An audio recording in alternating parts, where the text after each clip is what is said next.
Everyone dreams of living an uncommon life, and the best asset you have to achieve your dreams is you.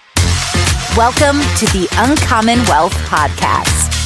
We're going to introduce you to people who are living uncommonly. We're also going to give you some tools and strategies for building wealth and for pursuing an uncommon path that is uniquely right for you. Hello and welcome everybody to another episode of the Uncommon Wealth Podcast, where I'm your host, Philip Ramsey, and today we have a special guest. We have a DJ in the house, and you know why I like DJs, because I like to bring the party, okay? And so I can't wait to get Clife on the show. Clife Estores, thank you so much for being on the show. I can't wait to dive into your Uncommon and kind of get a little bit of behind the scenes on not only your DJ skills, but your life in general. Thanks for being on the show, man. Welcome to the party. Philip, thank you so much for having me today.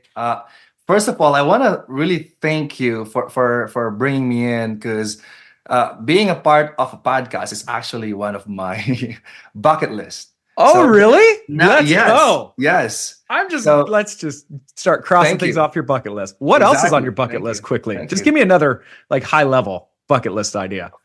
Jump on an airplane, out of an airplane? Yes.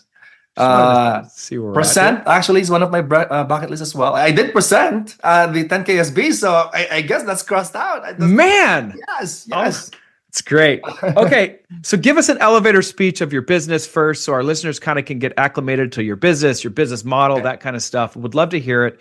I know it, but I think our listeners would definitely benefit from just hearing that come out of your mouth.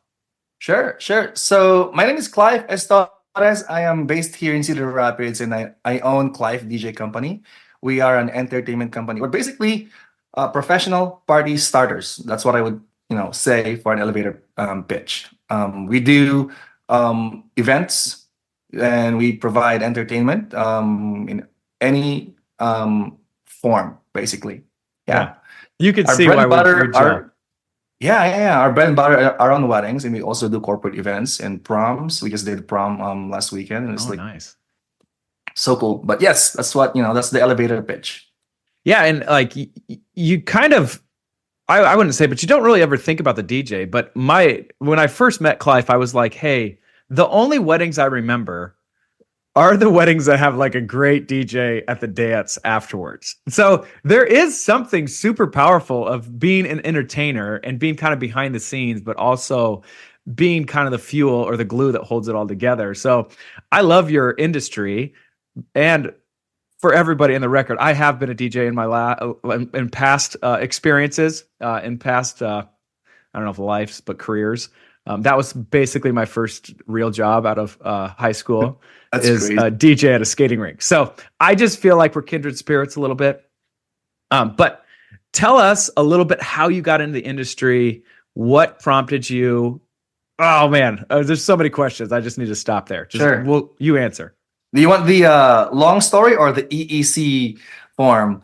Give me the long story. Okay, so it started really when I was in high school back in the Philippines. Actually, I was I put together the very first band competition in my school.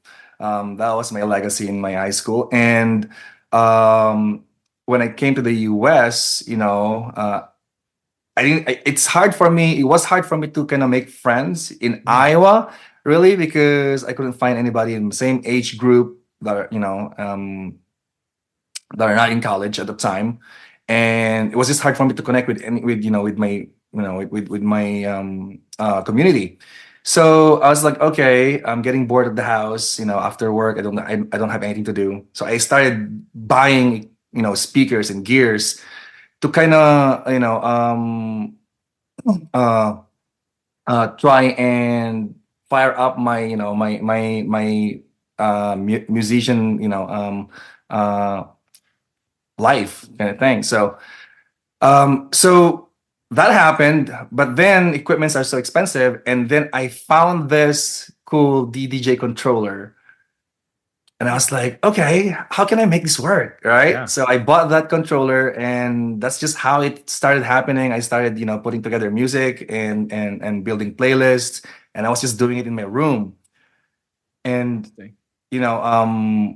one of my friends, actually, he's an older gentleman, and he used to DJ for the community here, Filipino community in Iowa. And he said, "Hey, you could be a DJ if you'd like." And I was like, I don't know if I'm gonna be a DJ, because before this, what I thought of a DJ was someone on the radio saying, playing next, we got Justin Bieber, and Yeah. all this. That's what I thought was a DJ, as a radio DJ. But it kind of like ignited a curiosity in me, and I was like, you know what? Let me just figure this out. This was back in 2011 and 2012. So I started, doing it. I started like, mixing songs, and I like it. I like that I was able to like play songs together and just start like, start, producing new sound. And I'm like, Wow. oh, this is super cool, right? And 2012 December, our association, the Filipino associate organizer, the president, really contacted me because their DJ called in sick, I believe, and they said, "Clive, can you just play some songs for us?" You're in, buddy. Like, Let's yeah, go. that was my how I got my foot in the door. Basically, is like I Wow. was like, okay, I'll do it. So, and I was not expecting to get paid for that, and they paid me. I think she paid me $300 at the Whoa, that's not bad for nothing, time. or like something you didn't Yeah, think you're gonna get anything for. That's great. exactly. So I brought in a couple of my speakers and then my laptop. And I was just, I was playing iTunes back then in virtual DJ. So it was fun. Yeah, So you've evolved. You that's evolved. So how did basically, a yeah. Filipino family get to Iowa? Like you got to ask that. Come on, all our listeners are like, Philip, you better ask this. It's like a Yeah, layup yeah. here. So basically parents came here early 2000s, and they were just tourists, and then uh came back and forth in the early 2000s, and then they migrated after a few years of touring. That was back in about 2004, 2005, I believe.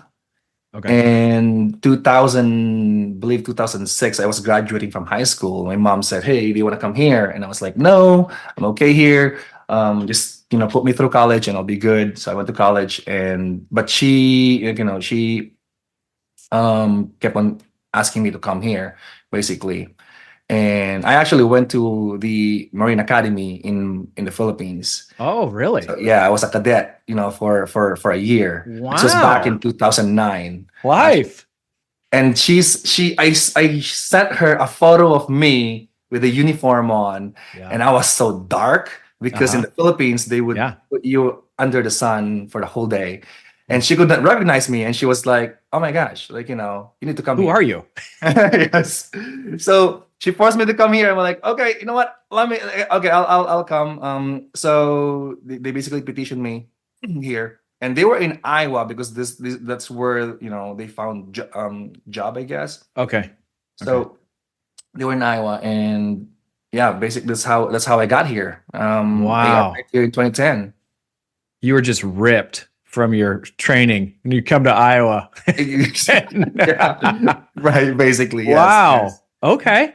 So then you get your DJ stuff and you're starting to kind of get into that world. And there's just not a lot of people that make a business out of it. There's a lot of people that do it on a part-time basis. But that's where I think it's really interesting. You took something that not only you were good at, but then you started turning it into kind of your passion, and then you made a career out of it, which if you're the first time listening to the show, that's what the show is all about. I feel like there's a lot of different definitions of the uncommon wealth path or the uncommon path, but one of them is turning your passion into some kind of money, like paying you something for doing what you love to do. And it's obviously that you're passionate about entertaining and playing music for people. But when did you decide, like, you know what, I'm not going to just get $300 from this randomly. I'm going to make this a company.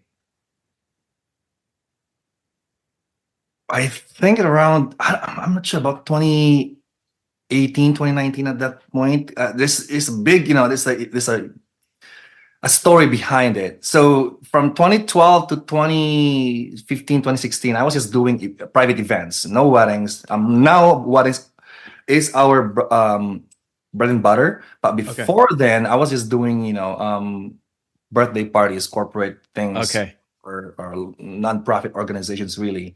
And I was just doing it on the side. I actually was going. I was in school. I was in college actually at that time, around 2013 to 2015. So Okay. this was just like extra money for me to have fun because I like to party, and I just love sharing joy. I just love when people put their hands up and they start jumping when I drop that beat, right? Yeah, I'll just love that feeling. I never really thought that this is gonna take off. Let me be clear for everyone here listening that I was not a born entrepreneur. It wasn't something that I was thinking of like, oh, I'm gonna make money out of this. Like this is Huh. gonna be my livelihood. I went to college and I wanted to be in the IT field. Actually, I went to college in the Philippines as well, and I graduated Huh. there with in the IT program. So I did it here as well. I went to Kirkwood, and Yeah. I worked 2015. I worked at the St. Luke's Hospital. Yeah, I was an IT there Really? for many years. But From a while cadet? I was in the IT department there, I was also working as a DJ. So I DJed my first wedding in 2015, and I thought that was it. Like, oh, you just come in, you DJ, you basically play whatever the couple wanted. Wanted. Yeah. Then you leave. That was it, and you get paid $500 for it. So I thought that was the beginning and ending of my responsibility as a wedding DJ.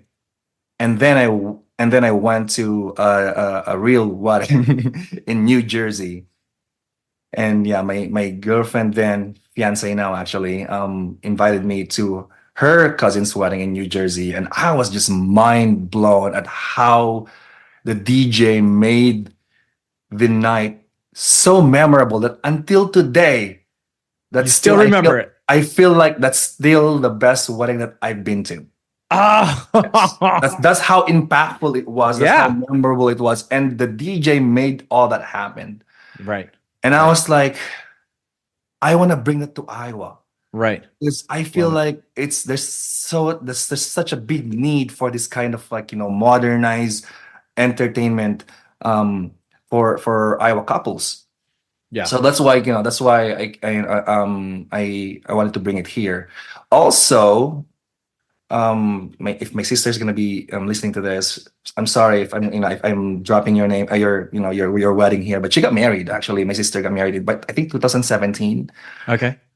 We don't talk about her wedding on Thanksgiving dinners. No, it's not something that that really made an impact. The reception, I mean the ceremony was beautiful. We all cried, but the reception was like a blip for us, Huh. for everyone. Right. It's It wasn't the probably- crescendo. Yeah, it was probably like just just another day, and then something that they wish that they could have like taken back and like and did something better. Were you DJing it at that time? Oh no, that's a good question. Okay, I was gonna say, Thank you. man, come on, Clive. Yes, Like, yes. we had an No, opportunity I was here. one of the groomsmen, and I did not do anything because she didn't want me to kind of like do anything on the DJ side because She wanted you to I was enjoy already, the night or enjoy the exactly. evening. Yeah. She wanted me to enjoy the evening, and I wish I just run the show for her. Mhm. But yeah, that was the experience. And to double that, one of my friends got married, I believe the same year or the next year. I forgot, but one of my friends got married as well. We talk about their wedding all the time, Mhm. but not in a positive way. Oh. The bride, she would always talk about her wedding like, oh my gosh, that DJ, oh my gosh, that DJ. Like she would talk about like how they were waiting on the dance floor because the DJ could not find their first dance song, Oh. or the maid of honor, Oh. the sister of the groom was the maid of honor, and she was talking and the mic was cutting off. All those basic things that a Yeah. professional DJ should just know how to mitigate was Yeah. happening on their wedding day. And I'm sorry that I'm sharing this. I'm not gonna share their names anyway, but No, that's fine. This is that good. was their experience. And I was just like, how many couples out there are experiencing this? Mhm. Like, Yeah, you're right. I mean, there's three ways it can go. It can go super positive and you keep talking about it, right? It's kind of like a byproduct of just getting married and oh yeah, there was a dance involved. yeah, Or it's like that was horrible. Like there's a lot of pressure on you to perform. And there's a lot of equipment involved as well that you have to make sure you're managing, and the time management. And there's a lot of things that I think you have to be thinking of. And the best part is, like, no one should ever know that you're dealing with that. It should just happen seamlessly. So tell me this, do you ever get stressed before like a gig? Absolutely, every time. Every Yes. time. It's like it's hard to admit this, but it's a high stress Yeah. profession, because your couples, your clients are relying on all those things to work. Just everything's just goes seamlessly. right. If a couple, if a bride, comes to you and like, oh my gosh, like, when is this happening? Why is this not working? That means that you failed on your job. Yeah, right. If your couple is still planning their wedding on the day of the wedding, that means you fail at your job as the Sure. DJ, as the host of the event. Wow. So that is the main thing where, like, I have a one job for my couples, like, hey, your job on your wedding day is to enjoy the night and just sit back, relax, and just like watch it as it unfolds. Right. I think that was interesting when we talked, just the emphasis that you put on before the actual event. Hey, I want to talk. I want to get to know you. I want to understand what you like, what you don't like. I thought that was really uncommon. So kudos to you. Absolutely. Tell us this. I'd love to hear, has there ever been like a horror story where you're like, wait, the power went out? Or have you had any of those? Oh, tell me. Yeah. You got to talk Well, about you it. said power, so I'm gonna talk about power. I had a wedding last year, actually. It was a disco wedding. Disco meaning the one that like the 70s, like everything was like so Love planned. it. But there was a lot of moving parts. There was an LED dance floor that we provided. Ooh. We had like big production, CO2s, fireworks, a lot of those things happening, right? But the venue was not set up properly to handle that amount of power, at one time. Because venues, they don't really think about like how much power can this outlet handle at one point, or like separate those breakers and whatnot, right? So during the toast and speeches, everything is shut off. Clife, I'm getting clammy. I'm getting clammy for you. Yeah. So now I am nervous because that is the most important piece of the reception. Good thing it did not happen during ceremony. The ceremony was outside, so everything was wireless on our end. We took care of that. But the reception, I believe it was the son of no. Actually, it was the maid of honor who was speaking at the time, and she was like, it was heartfelt. She was just about to get to the good part, and then everything shuts. Not the lights, but just the speakers, the light, not the venue lights, but our lights, our speakers, everything. And then she was like looking at me, what's happening?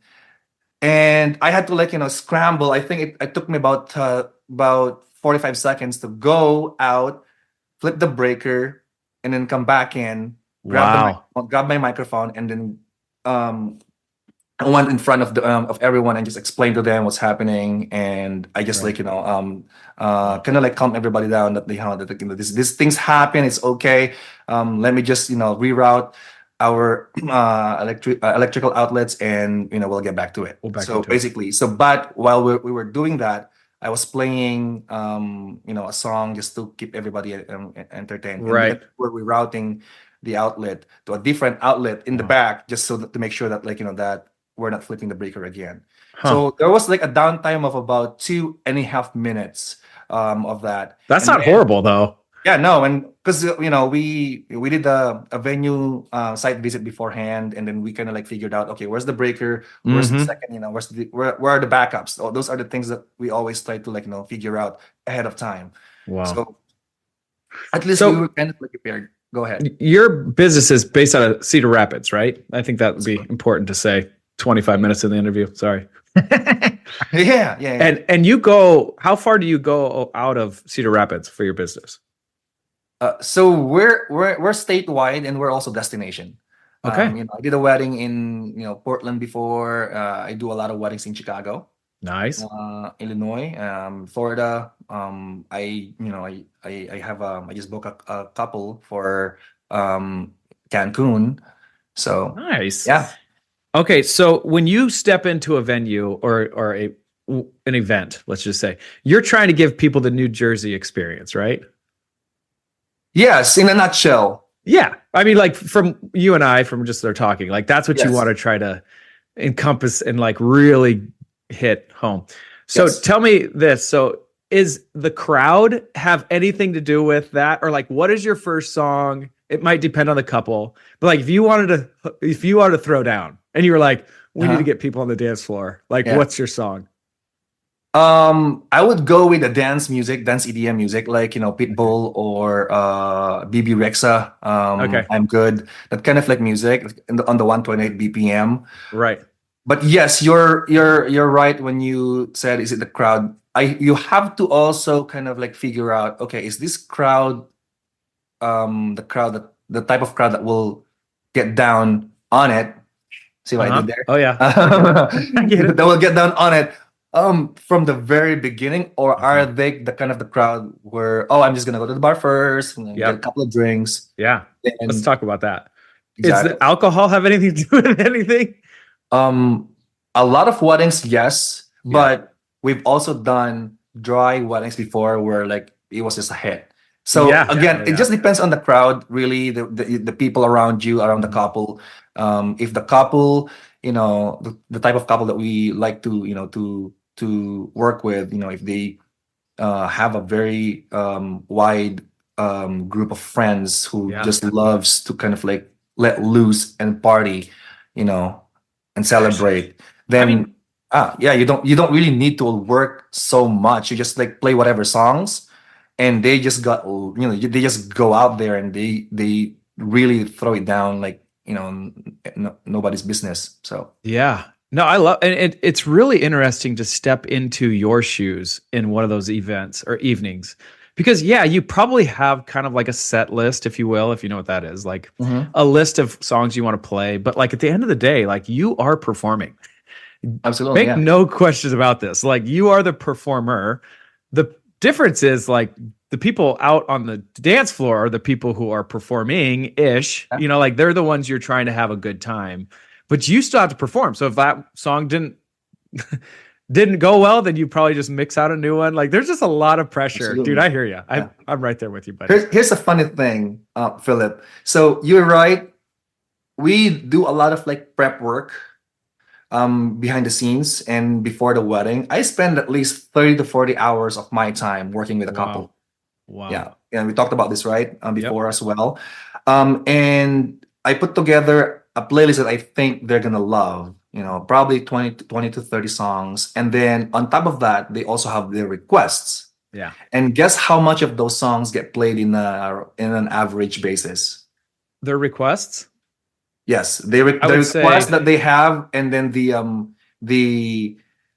do you call this? The playlist that I put together ahead of time. Yeah, I would say under 10%. That's a great guess, and you're almost like you're almost at the right answer actually. Yeah, so basically it's around 10 to 20% of that gets played. Right. If I was like you, that's why I was like, I want to try to get them to know that well. So the songs that I'm playing is a hit. And like your requests are like my fallback.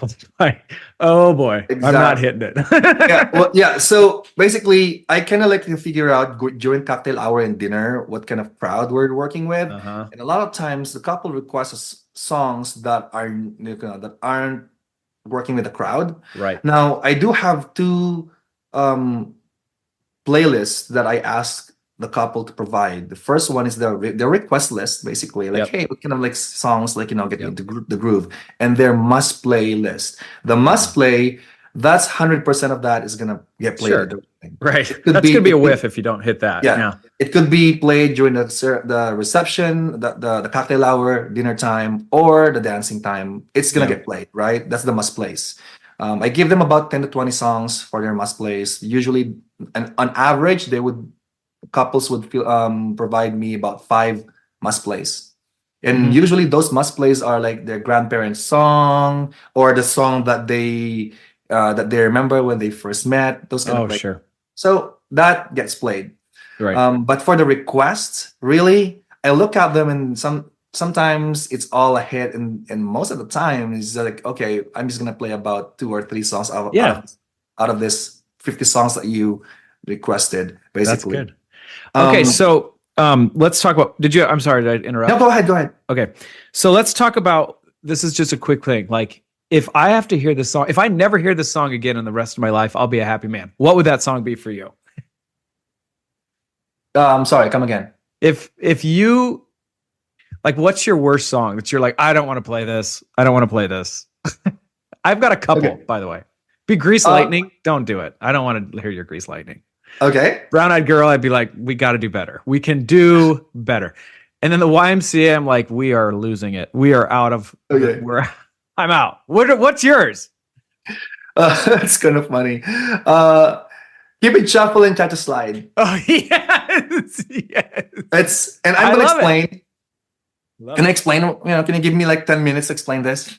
Yeah, come on. So don't give me 10 minutes, but give me something. Yeah. Let me ask you this: how many weddings have you been to in Iowa? Oh gosh, I don't know. Yeah, 20. Okay, this is the exact. Oh yeah. Question I ask my couples.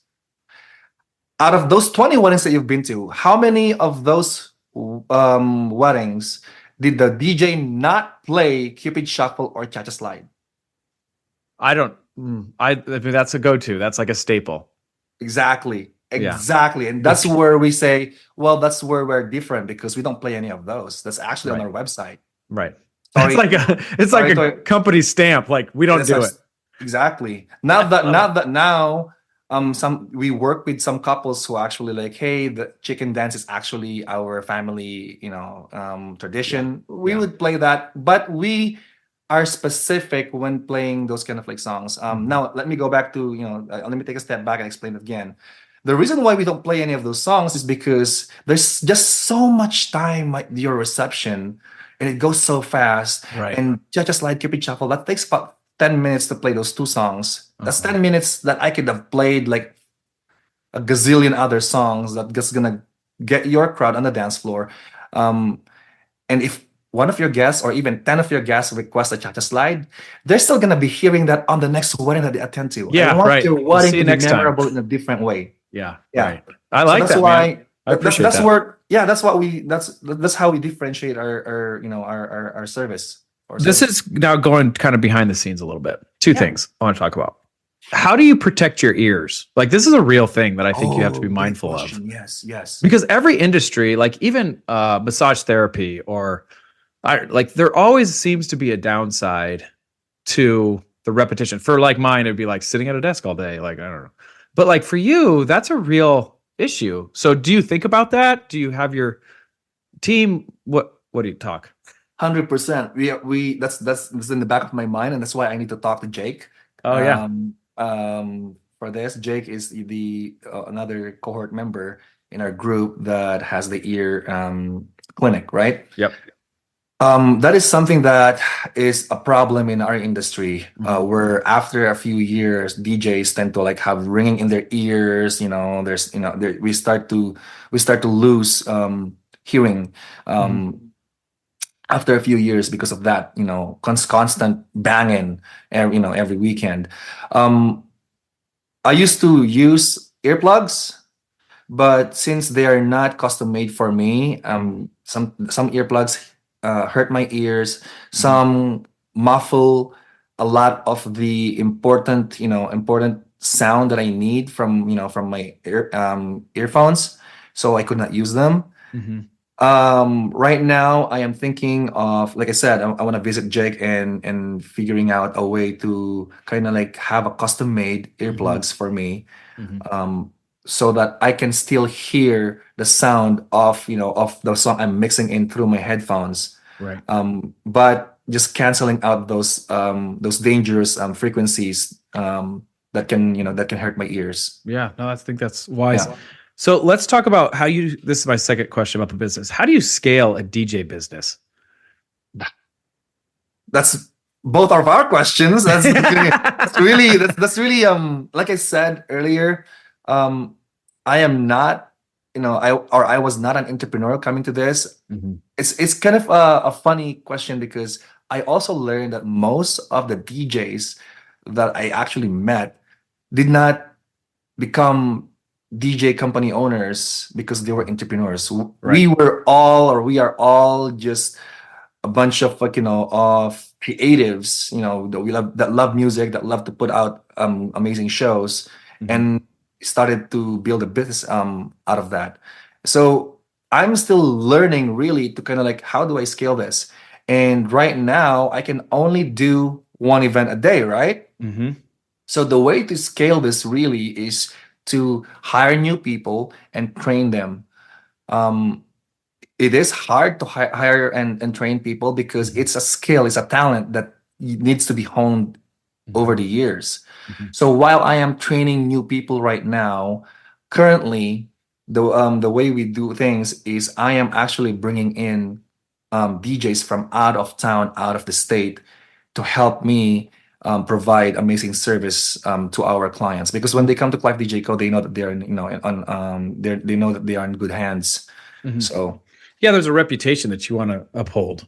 absolutely, yes. Yeah, so I think that's good. Okay, so you and I did meet at the Goldman Sachs 10,000 Small Businesses, which was great. And one of the challenges that they had us do is focus on a growth opportunity. What's our big growth opportunity that we want to focus on?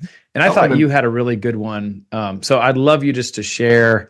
That's also going to bring revenue right to the bottom line. Absolutely. So what was your growth opportunity from the 10,000 businesses? Wonderful. So our growth opportunity is to expand our photo booth division and have its own separate entity to make sure that clients know that that they don't need to hire us as their DJ to book our photo booth. And also we wanted we're doing this because we want to market to corporate events. So there are two types of photo booth experience for us. The first one is the most common one for our. This is great for our wedding couples. It's the experience. It's the feeling, right? You take a photo and you have a wacky pose or whatever, and then there's designs of the couple's names on the overlay, and there's like fun props. It just creates amazing memories with you and your friends. And usually grandma always stands behind the photo booth, and she would like run the photo booth herself. Really, that's the experience that that we're bringing with our photo booths to private events like weddings. Right. But my goal for corporate companies, so if you're listening and you own a small business, is not just the experience, but really for branding, for marketing, and to to put your business on your clients' top of mind, basically. So that's the growth opportunity. We call it activations in the corporate world. So if we're working with DMCs, then that's that's a very, very popular word that they would know. That's great. Yeah. Okay, so let's talk about so you're recently engaged. Congrats, man. Thank That's you. awesome. Yes. So let's talk about your support system. I mean, obviously your parents have been a huge support for you, but who has been your community? Talk about your fiance. How does she support you now? Because something I've learned in this podcasting for quite some time is if without people's community, they wouldn't be where they're at today. So I love to give people on the show just a little bit of opportunity just to talk about that and kind of give kudos and thank them, because like without my wife, we would not be here today. True story. That's true. That's true. And you and me both. I want to say my fiance has been a tremendous support for me. She's been there since day one, really. And I cannot fathom how much I appreciate her. She's such a good mom.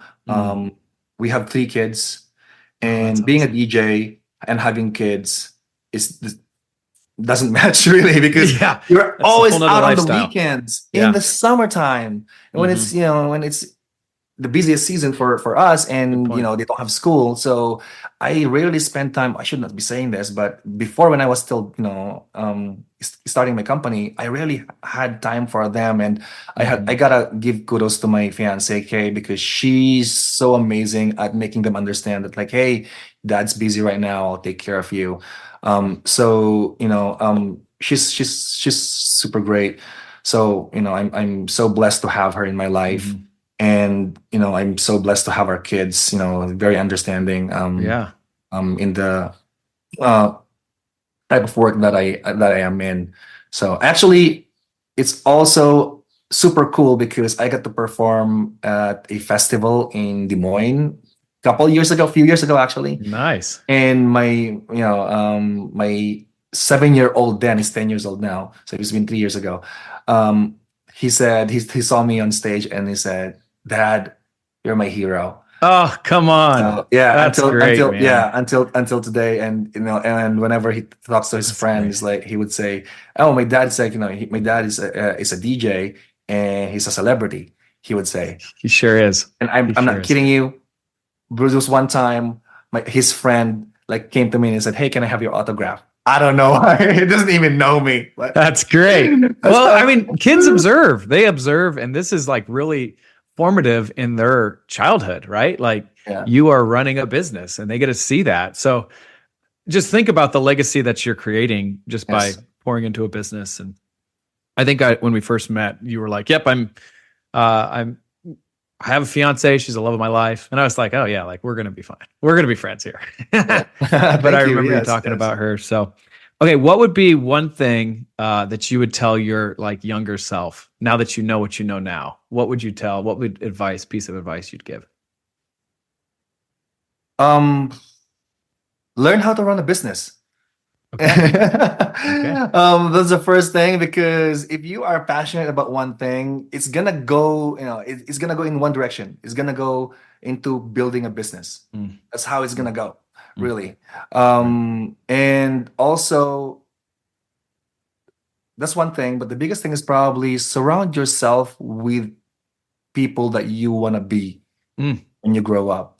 That's good. That's probably the biggest advice, because in my early 20s, I love my friends. I love the friends that I hang out with in my early 20s. They're amazing people. But, if you want to grow, yourself, if you want to see growth in yourself, and if you want to excel in life, I think putting yourself in the groups of like amazing people, that really helps tremendously. Like for me, when I became, a business owner, I just put myself in the tables, like, of people who actually talk about businesses, who actually have something that I'm like, I want to be like that. I want to be you. How can I be you? It's just simply asking, how can I be you? Yeah. And not being afraid of it, of asking that. Like, they say open that, a lot of doors. I say like mentorship is a cheat code of life, asking that. And like, you tell me the 5 closest people that you hang around with, I'll tell you your future. It's kind of one of those things that I've heard that I'm like, that's very wise. I think there's a lot of wisdom involved with that. So I think that's great 100%. Advice. So here's the deal. I just think you're the best. I'm grateful that you not only get to just do what you're passionate about, be an influence to your children, but you also get to impact a lot of people just every time you get hired for a wedding or an event. And I would say, I want your future just to go skyrocket. I hope the photo booth stuff all goes well, which I know it will. Just because of your heart and your intentionality with every one of your clients, I think that they're blessed to have you and your experience, and the fact that you take so much like time and really want to make it something like for them a memorable experience is like, okay, just take my money, let's go have a great experience, and you'll do that. So, okay, if you guys are listening and you're like, well, this is interesting, I wish he would ask this, or have any feedback for me, I love it. We do have a feedback line. Or if you know of an uncommon person that we should interview, we have that too. Here's the number, 515-446-8158. 515-446-8158. Thank you so much for being on the show, Clife. I appreciate you. You're uncommon, man. And I just am excited to see what part of your future. I'm excited to be like a front row of this. So thank you for being on the show. And you've been listening to the Uncommon Wealth Podcast. I've been your host, Philip Ramsey. Until next time, go be uncommon and get your party on. That's all for this episode, brought to you by Uncommon Wealth Partners. Be sure to visit uncommonwealth.com to learn more about our services. Don't miss an episode as we introduce you to inspiring people who are actively pursuing an uncommon life.